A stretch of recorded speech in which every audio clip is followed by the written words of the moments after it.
자, 오늘 이제 반도체 얘기 본격적으로 한번 계속 해보도록 하겠습니다. 네. 엔비디아가 이제 뭐 애플하고 서로 앞치닥 뒤치닥 해요. 네. 둘 다 인공지능이죠. 자, 엔비디아가 이제 다시 1등인데 뭘 봐야 될까요?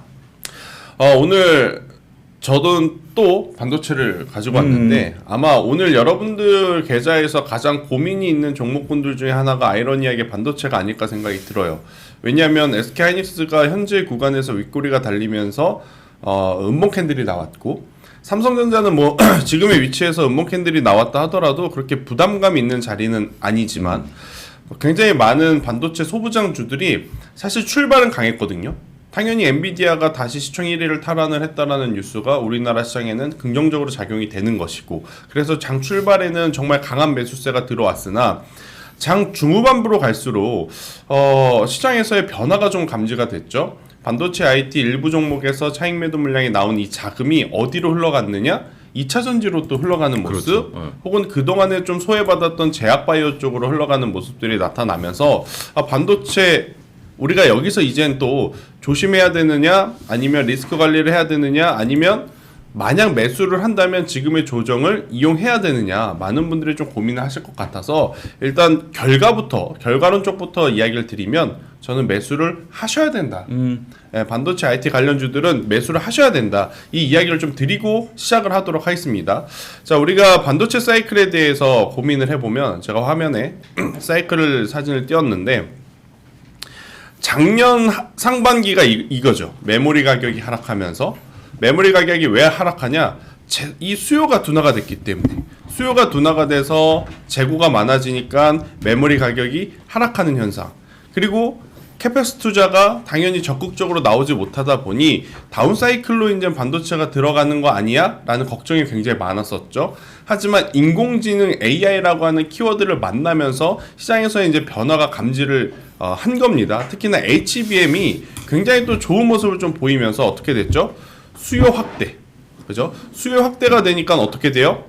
우리가 고민했었던 재고의 감소가 나타나는 거죠.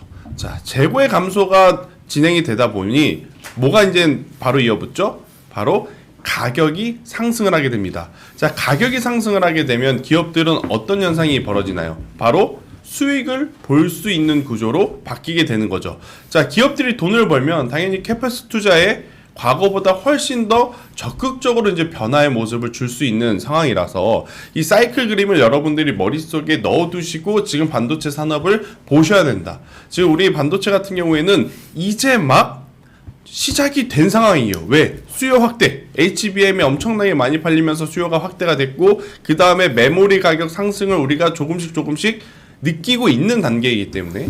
자, 그리고 또 한 가지, 일본의 키옥시아, 제가 지난 월요일 방송에서도 한번 이야기를 드렸지만 일본의 키옥시아에서 우리에게 엄청난 그냥 대놓고 힌트를 준 거예요. 마치 시험 볼 때 오픈북 테스트처럼 그냥 대놓고 지금 사인을 줬습니다. 뭐죠? 낸드 플래시 감산을 이제는 안 하겠다. 가동률을 올리겠다. 그리고 나서 키옥시아가 뭐라 그랬죠? 가동률이 거의 80% 이상 지금 넘어가는 상황이다라고 이야기를 했습니다. 그러면 기존의 낸드 플래시 디램 재고가 많아서 가격이 떨어져서 돈을 못 벌었던 기업들이 잘 팔리니까 재고가 없어서 가격이 올라가고 기업이 돈을 잘 버는 구조로 바뀌고 있다라는 겁니다. 그러면 SK하이닉스의 낸드 플래시, 삼성전자의 낸드 플래시 당연히 훨씬 더 잘 팔리고 있을 가능성이 높다고 우리가 예측을 할 수 있고, 그 예측을 토대로 종목군들을 선별을 할 수 있고, 만약 그 종목군들이 지금 가격적인 조정을 보여준다면 언제 사느냐? 지금이다라는 겁니다. 그래서 저는 여러분들이 반도체 IT에 대해서는 일단 매수를 해야 된다라는 마인드로 보셔야 되고, 그 안에서 종목만 지금은 잘 고르셔야 될 것 같아요. 자, 삼성전자 2분기 예상치를 보면 2023년도 대비 엄청나게 큰 매출에 대한 성장이 기대가 됩니다. YOY 대비로 1000% 이상이라고 나오는데, 물론 2023년도에 개판을 쳤기 때문에 이런 숫자가 나오는 거예요. 자, 근데 우리가 여기서 한 가지 알아야 될 건 뭐냐면, HBM 아직 퀄 테스트 통과를 하지 못했는데도 잘 버네? 이게 저는 포인트라고 보면 됩니다. 최근 한 3주 동안, 2주에서 3주 동안 삼성전자가 HBM 퀄 테스트를 통과하지 못했다라는 뉴스가 마치 삼성전자를 정말 기술력 없는 기업으로 좀 매도시키는 경향이 없지 않아 저는 과했다라고 생각이 들어요. 그런데 지금까지 삼성전자는요, HBM에 대한 매출 비중이 그렇게 크지 않았음에도 불구하고 굉장히 좋은 성과들을 낸 기업입니다. 당연히 디램과 낸드 플래시가 그 뒤를 받쳐주고 있기 때문에. 그런데 그 디램과 낸드 플래시의 재고가 많이 떨어지고 떨어진 만큼 가격이 지금 상승을 하는 모습을 좀 보이고 있어서 저는 HBM 퀄테스트 뭐 시기의 문제, 물론 되면 좋겠지만 안 된다 하더라도 우리가 크게 걱정할 필요 없다. 만약에 그런 이유로 가격적인 조정이 나온다면 그 조정은 우리가 충분히 이용해 볼 필요는 있지 않겠는가? 저는 그렇게 생각이 들더라고요. 자, 그럼 여기서 이제 우리가 생각해야 될 거, HBM 쪽을 계속 볼 것이냐, 아니면 낸드 플래시라든지 디램에서 새롭게 반등이 나오고 있는 쪽을 볼 것이냐, 이건 이제 구독자분들마다 혹은 투자자들의 어떤 성향에 따라 이제 달라지는 건데, 저는 HBM 쪽은 이제 즐기실 만큼 많이 즐기고 있고, 또 기존에 가지고 있는 종목군들은 고점에서 매수하지 않는 이상 저는 조금은 더 가지고 가야 된다라고 생각을 합니다. 대신에 신규 매수를 하고자 하는 쪽에서는 이제부터는 낸드 플래시라든지 이 디램과 관련한 기업들을 저는 여러분들이 관심을 좀 보셔야 될 것 같아요. 이쪽은 당연히 가격적인 메리트가 지금 생기고 있을 수밖에 없습니다. 왜? 그동안 HBM 때문에 이쪽에서 시장의 소외를 많이 받아서. 자, 그 중에 뭐 SFA 반도체가 오늘 정말 이제 강한 반등세를 좀 보이면서 상승세를 좀 보여줬는데, 제가 이제 쭉 체크를 해봤더니 한국과 필리핀, 중국에 지금 공장을 가지고 있고 공장의 가동률을 좀 체크를 했었을 때 필리핀 공장의 가동률이 작년 4분기 대비 올해 계속해서 늘어나고 있음을 확인을 할 수 있더라고요. 이 말은 지금 뭐냐면 정말 키옥시아가 이야기한 대로, 힌트를 준 대로 우리나라 기업들도 지금 낸드 플래시의 재고가 많이 내려왔다. 그래서 기업들의 가동률이 자연스럽게 올라가고 있는 구조이기에 그동안의 실적이 저조하고 실적의 개선세가 더딜 수 있겠다라는 변명 혹은 이유를 들면서 올라가지 못했던 종목군들에게 지금은 어떻게 보면 저는 굉장히 좋은 기회다. 이렇게 좀 보시면 될 것 같고요. 특히나 SK하이닉스의 이제 DDR4, DDR5 이쪽을 한번 인텔이랑 같이 좀 비교를 해서 봤을 때 DDR4에서 DDR5로 넘어오면서 성능이 정말 많이 향상이 되었더라고요. 그래서 최근에 보면 어떻게 저도 이제 계속 보고 있는 쪽이 요새 기업들이 내가 잘하니까 나만 이렇게 독식해야지 이런 게 아니라 생태계라는 걸 좀 만들어 가더라고요. 그러니까 내가 AI 쪽에 지금 굉장히 좋은 기술력을 갖고 있지만 내가 하지 못하는 것을 하는 기업 끌어당겨서 같이 생태계를 만들어서 같이 좀 성장해 나가는. 지금 인텔도 마찬가지입니다. 어떻게 보면 인텔과 SK하이닉스, 삼성전자 서로 뭐 겹치진 않겠지만 불편한 정도의 관계인데 최근에 보면 약간의 뭉쳐서 으쌰으쌰하는 좀 경향이 없지 않아 있어요. 그래서 그런 것들을 놓고 봤었을 때 인텔과 SK하이닉스가 서로 이렇게 협업을 하면서 좋은 성과를 내고 있다는 것은 우리 반도체 기업들에게는 굉장히 또 좋은 그런 상황이 아닌가, 이렇게 한번 정리를 드려보도록 하겠습니다. 지금 이제 말씀하신 그 반도체, 네. 지금 이제 많은 분들이 오늘 윗골을 달아서 좀 이제 걱정을 하시는 분들도 네. 좀 있어요. 근데 이게 지금 꺼질 불은 아니잖아요. 꺼질 불은 아니기 때문에 지금 이 구가 내서라도 관심 있게 좀 봐야 되는 종목군들을 최대한 좀 압축을 하시는 게 저는 맞다 생각이 들어서 오늘 종목을 좀 뽑아봤어요. 네. 그러니까 사실 차트부터 좀 볼게요.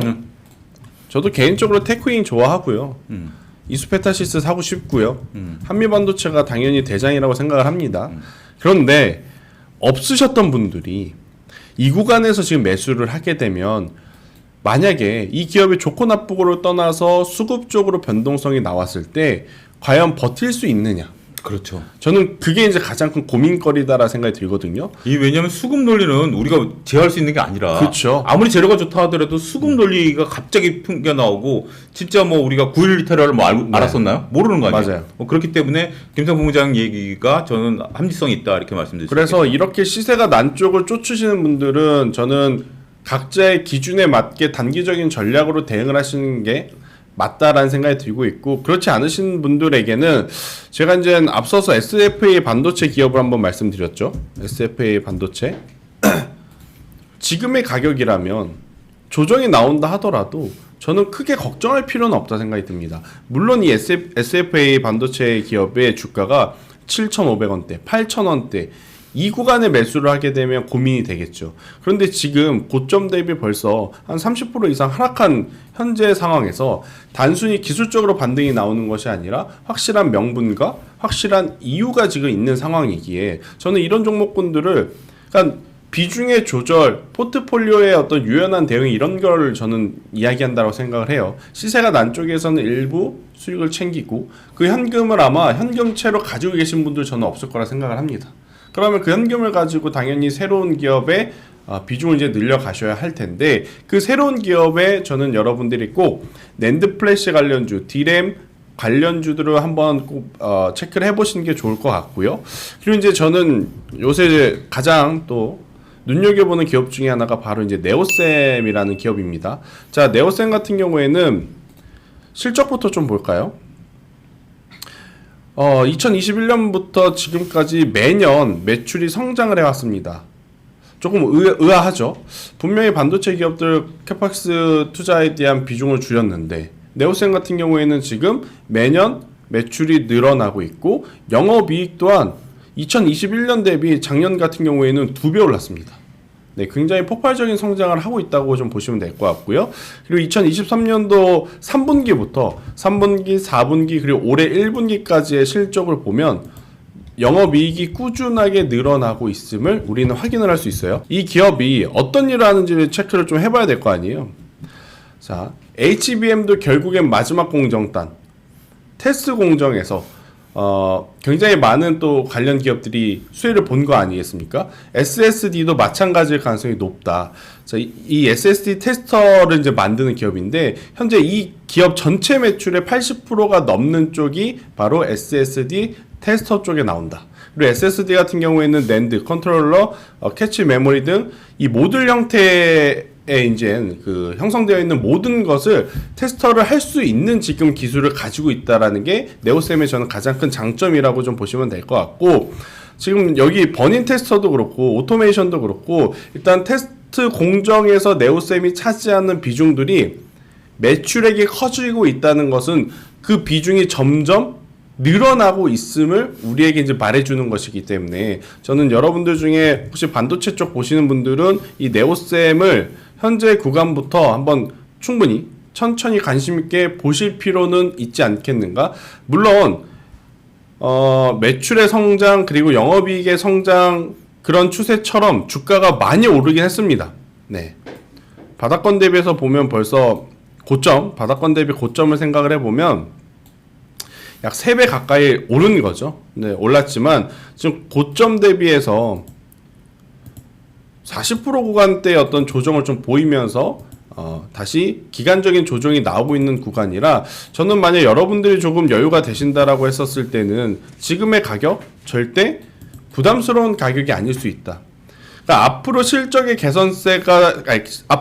개선세를 정확하게 보여줘야 되는 기업이라면 장기적으로 투자함에 있어서 부담은 있죠. 하지만 앞서 이제 제가 재무제표 보여드렸다시피 이미 실적의 개선세가 뚜렷하게 나오고 있는 기업이기에 저는 장기적으로 봤을 때 안정적으로 조금은 더 모아갈 수 있는 기업이 되지 않을까. 제가 앞으로 뭐 수요일 날도 그렇지만 월요일과 금요일 야간 방송을 통해서 여러분들에게 최대한 그 종목이 가지고 있는 좀 특징들을 좀 많이 말씀을 드릴 거예요.